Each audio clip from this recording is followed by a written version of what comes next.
আত্মবিশ্বাস, একাগ্ৰতা আৰু মনোবলে মানুহক সফলতাৰ বাটলৈ লৈ যায়। আজি তেনেকুৱা এটা খবৰ আমি আপোনালোকৰ বাবে লৈ আহিছোঁ যে গোৱালপাৰা জিলাৰ যি দুৰ্গম বান বিধ্বস্ত অতিকৈ ভিতৰুৱা অঞ্চল জলেশ্বৰ, এই জলেশ্বৰৰ পৰা এগৰাকী ছাত্ৰীয়ে তেওঁ সৰ্বভাৰতীয় মেডিকেল বাছনি পৰীক্ষাত তেখেতে আজি উজ্বলি উঠিছে। সৰ্বমুঠ 531 নম্বৰ লাভ কৰি এইবাৰ কিন্তু মেডিকেল বাছনিৰ ক্ষেত্ৰত অৰ্থাৎ চিকিৎসক হোৱাৰ সপোন তেওঁ কিন্তু পূৰণ কৰিবলৈ সক্ষম হৈছে। আমি তেখেতৰ বাসগৃহত উপস্থিত হৈছোঁ আৰু ছাত্ৰ ছাত্ৰীসকলে আচলতে যি একাগ্ৰতা বা প্ৰচেষ্টা, এই প্ৰচেষ্টাই কিন্তু এটা সময়ত মানুহ হিচাপে গঢ় দিয়ে। গতিকে মোৰ সৈতে উপস্থিত আছে, আপোনালোকে সকলোৰে পৰিচিত আছে, মৌলানা আবুল কাছেম চাহাব। তেখেত এই জলেশ্বৰ কাটাৰীহাৰৰ যি টেকোনা গাঁও আছে, টেকোনা গাঁৱৰ বাসিন্দা আৰু তেখেতৰ জীয়ৰী আছে জুলুফা ইয়াছমিন। গতিকে আমি পোনে পোনে তেখেতৰ পৰা জানিম আচলতে কেনেকুৱা সৰুৰ পৰা আগ্ৰহ আছিল বা টাৰ্গেট আছিল, গতিকে আজি কেনেকৈ এই সফলতা অৰ্জন কৰিবলৈ সক্ষম হৈছে। জুলুফাৰ ওচৰলৈ আহিছোঁ। জুলুফা, আমি সৰ্বপ্ৰথমে তোমাক আমি অভিনন্দন জ্ঞাপন কৰিছোঁ। অলপ এইফালে চোৱা, অভিনন্দন জ্ঞাপন কৰিছোঁ, কাৰণ এনেকুৱা এটা দুৰ্গম অঞ্চলৰ পৰা মেডিকেল কোৱালিফাইড কৰা ইমান সহজ কথা নহয়। গতিকে তুমি সৰুৰ পৰা কেনেকৈ পঢ়া শুনা কৰিছিলা? কৰিছোঁ, অলপ মেহনত কৰিছোঁ, মানে কষ্ট কৰিছোঁ, কৰি পেলাই পঢ়িছোঁ। কিন্তু আমাৰ ছাৰহঁতে মোক বহুত সহায় কৰিছে, হেল্প কৰিছে পঢ়িবৰ কাৰণে। সৰুৰ পৰাই মানে পঢ়া শুনাত অলপ ভাল আছিলোঁ, ইমান মানে ঠিক ঠাক আছিলোঁ। আৰু মেট্ৰিকত বহুত কষ্ট কৰিছোঁ, কৰি পেলাই 85% পাইছিলোঁ। হায়াৰ ছেকেণ্ডেৰী 73.4 পাইছিলোঁ পাৰ্চেণ্টেজ। তাৰপিছত আৰু এইবাৰ নীটৰ আগতো বহুত কষ্ট কৰিব লাগে, বহুত কষ্ট কৰিছোঁ। আৰু কোচিংটো ক'ত কৰিছিলে? আজমল চুবাৰপট্টিত। গতিকে তেওঁলোকক কি ক'বা? তোমাৰ সফলতাৰ আঁৰত নিশ্চয় তেওঁলোকৰ অৱদান আছে। অৱদান আছে।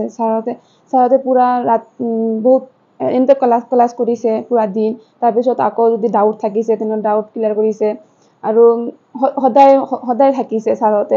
আৰু আমাৰ ফিজিক্স ছাৰ আছিলে, ফিজিক্স ছাৰ পূৰা ৰাতি 10টা বাজক আৰু 9টা বাজক, তথাপিও ছাৰে আমাৰ হোষ্টেলত থাকিছে, থাকি পেলাই আমাৰ ডাউট ক্লিয়াৰ কৰিছে। ক্লিয়াৰ কৰাৰ পিছতহে গৈছে। বহুত কষ্ট কৰিছে ছাৰে। আৰু আমাৰ সাদাব ছাৰ বহুত কষ্ট কৰিছে, মানে ডাউট ক্লিয়াৰ কৰা আৰু যিবিলাক আমাক মটিভেট কৰা, কেনেকৈ পঢ়িব লাগে, কেনেকৈ কি কৰিব লাগে, সেইবিলাক চব।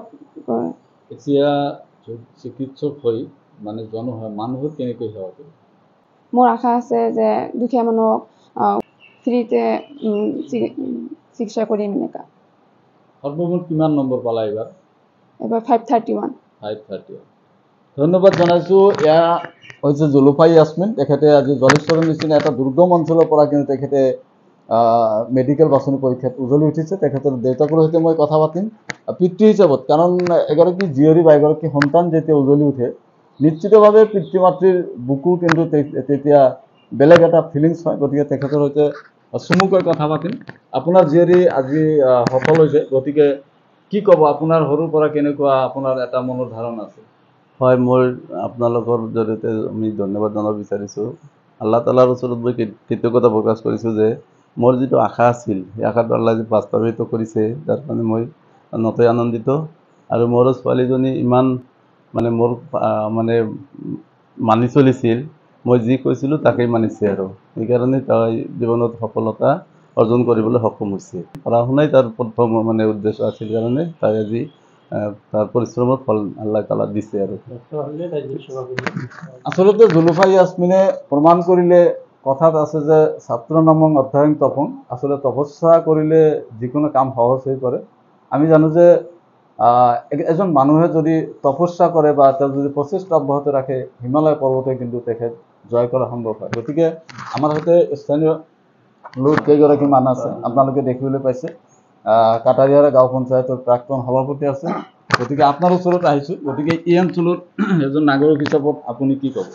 আমি এই চেনেলৰ কৰ্মকৰ্তাক আমি অভিনন্দন জনাইছোঁ যে আমাৰ এই ভিতৰুৱা অঞ্চলত আহি শব্দ সমাপ্ত বা শব্দ ঘোষিত নেট পৰীক্ষাৰ ৰেজাল্টটো হৈছিল যোৱা 13 তাৰিখত। ৰেজাল্টৰ শুনাৰ পাছত আমাৰ এই দুৰ্গম অঞ্চলৰ টেকনা গাঁৱৰ এজনী ছোৱালী জুলফা ইয়াছমিন নেটত 531 নম্বৰ পাই আমাৰ অঞ্চলটোত উজলি উঠিছে। এইখিনি খবৰ পাই আমি আনন্দিত হৈছোঁ যে আমাৰ গাঁৱৰ আজিলৈকে এটা ডাক্তাৰ হোৱা নাই। গতিকে আমি আশা কৰিছোঁ যে তেখেত বা তাই আমাৰ এই গাঁৱৰ ভৱিষ্যত উজ্জ্বল কৰিব। গতিকে আমি তেখেতৰ উন্নতিৰ কাৰণে আমি ভৱিষ্যত আশাবাদী যে ভৱিষ্যতে সি এজন ডাক্তৰ হৈ আমাৰ এই অঞ্চলৰ দুৰ্গম অঞ্চলৰ সেৱা কৰিব পাৰে। এইখিনি আশা ৰাখি আমি ধন্যবাদ জনাইছোঁ। আপুনি কেনেকুৱা অভিনন্দন জনাব বা কি ক'ব?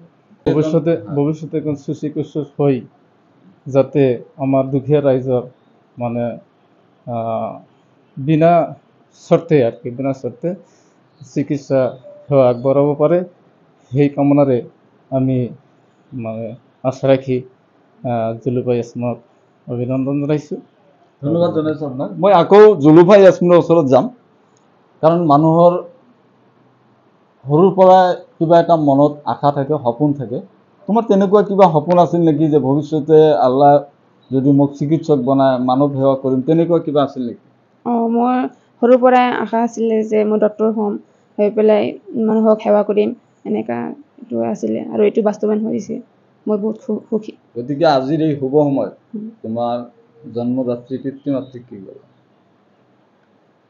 মই আব্বা আম্মাক মই ধন্যবাদ জনাম, মোৰ কাৰণে ইমান কষ্ট কৰিছে আৰু মোক সহায় কৰিছে পঢ়িবৰ কাৰণে, ছাপোৰ্ট কৰিছে। তো এইটো দুখীয়া ছাত্ৰ ছাত্ৰীসকলে বহুতে আজিও অধ্যয়ন কৰি আছে, কিছুমানে ভাবে যে আমি হয়তো নোৱাৰিম, গতিকে তেওঁলোকলৈ কি ক'বা? মানে ভাঙি পৰিব নালাগে, কষ্ট কৰি থাকিব লাগে। যদি পাৰা নাই, এইটো এক্সাম বহুত টাফ হয়, চবৰে ফাৰ্ষ্ট এটেম্পত নহয়, মানে দুবাৰ তিনিবাৰ এনেকৈ দিব লাগে।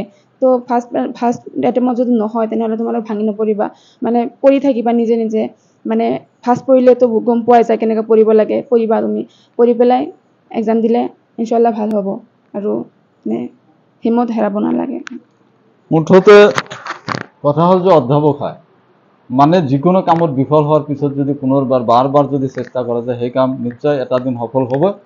গতিকে জুলফা ইয়াছমিনে এগৰাকী ভাল চিকিৎসক হওক, সুচিকিৎসক হওক, মানৱ জাতিৰ কল্যাণৰ বাবে কাম কৰক।